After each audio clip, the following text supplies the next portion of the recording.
안녕하세요. 얼굴에 읽어준 홍 원장입니다. 제가 예전 영상에서 코에 필러는 하지만 하이코, 미스코 등등의 실은 안 한다는 이야기를 했었습니다. 코끝을 올리는 효과도 별로 없고 나중에 수술할 때 코에 손상을 줄 수 있는 실은 제 손으로는 안 하고 싶었습니다. 그래도 공식적으로는 굳이 다른 분이 코에 실을 넣는 것을 반대까지는 하지 않는다는 입장이었습니다. 다른 분들은 좋다고 많이 하시는데 제가 수술할 때 조금만 더 고생하면 되지 굳이 다른 분들이 시술하는 것까지 반대할 필요는 없다는 생각이었습니다. 제가 요새 평일 오전 오후 2건씩 코 수술을 많이 합니다. 그리고 코에 실을 넣은 분들 수술도 많이 하고 있습니다. 내부 상태를 많이 보다 보니 점점 코에 실을 넣는 것을 반대하는 입장이 되어갑니다. 콧대에 실을 넣으면 은근히 오래갑니다. 녹는 실, PDO라 하여도 콧대 쪽은 3에서 5년 지나도 안 녹고 그대로 뽑히는 경우가 많습니다.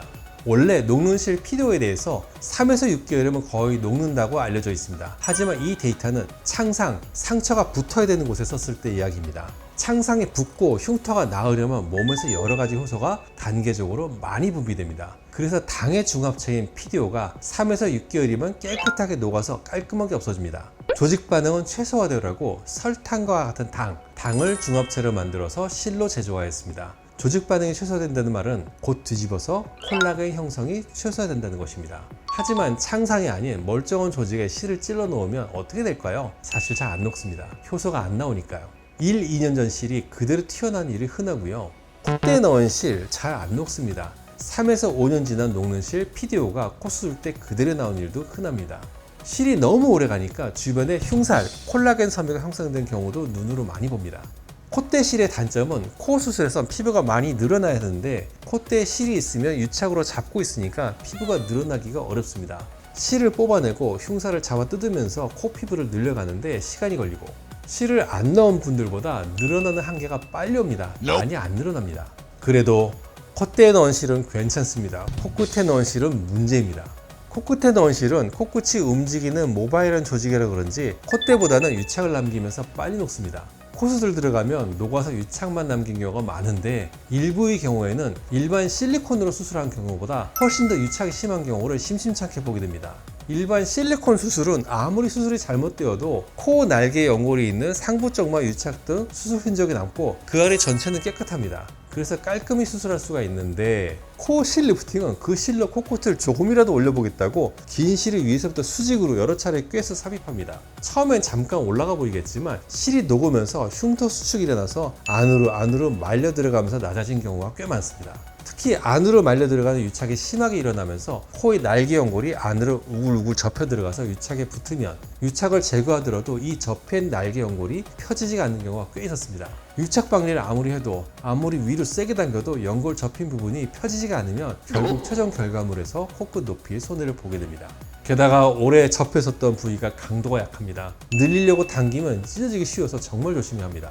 이게 코어 실 리프팅의 가장 큰 문제입니다. 대부분은 괜찮지만 일부는 일반 재수술보다도 더 유착이 심한 경우가 꽤 있었습니다. 그걸로 올려보겠다고 실을 꽤 많이 깊이 심었거든요. 일반적인 코 수술은 그 정도 깊이까지 영향을 주진 않습니다.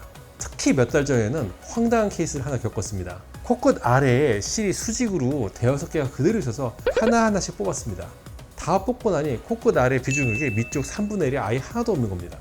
황당했죠. 제가 실을 뽑으면서 거기 비중격도 같이 뽑혔나? 실을 점검하니 실 주변에 연골이 없이 깔끔하더군요. 제 추정은 이렇습니다. 원래 비중격도 종이장같이 매우 얇은 상태였는데 실을 삽입할 때 금속 바늘이 매우 두껍습니다. 이게 정통으로 비중격을 손상시켰을 가능성, 그리고 실의 연골이 붙어 있다가 원래 비중격이 거의 없는 것과 마찬가지여서 뽑다가 종이같이 그래도 실을 빼낼 때 수술상에 실수가 있지는 않지만 그 부위에 비중격이 비게 된 거, 이렇게 비게 된 거, 어쨌든 그분은 비중격이 연속성이 깨진 겁니다. 그래서 코끝이 약해가지고 계속 위로 이렇게 계속 들리더라고요. 아무리 밑쪽으로 연골을 이렇게 덧대도 밑을 잡아주는 거 없이 덜렁덜렁하니 계속 더 위로 들려가지고 수술 중에 답이 안 나왔습니다. 계속 들려요. 밑에 잡아주는 게 없으니까요. 그래서 수술 1주 뒤 재수술 통해서 코끝 피부도 늘리고 코끝 연골도 일부를 새로 만들어서 보충해서 간신히 코끝 모양을 잡았던 경험이 있습니다. 그래서 이런 일을 겪고 제가 있는 학교에서 여러분 코에 실을 넣지 맙시다, 안 좋아요 했더니 저야 코 수술을 하지만 대부분의 의사가 코 수술을 안 하고 실만 넣고 있는 상태에서 반대와 반박이 심하더라고요. 마케팅의 한 축과 병원 매출의 한 축이 사라지니까요. 그리고 코수술은 두렵고 시술로 코코트는 조금이라도 올려보고 싶어하는 고객은 언제나 있다고 생각합니다. 자, 수요도 있고 공급도 있고 그걸로 먹고 사는 업체도 있는데 그거 안 좋다고 하지 말죠 하면 그거 먹히겠습니까? 저도 학회이사고 학회도 먹고 살려면 부수 들어오는 업체가 필요하고 그거 섭외하는 업체도 있고 후배이사도 있는데, 그래서 저의 개인 채널에서만 안 좋다 하지 말자고 이야기하고 학회나 공식적인 자리에서는 입을 다물기로 했습니다. 그냥 어차피 말 안 들을 거 다른 데서는 이야기 안 하려고요. 이상 호 원장이었습니다.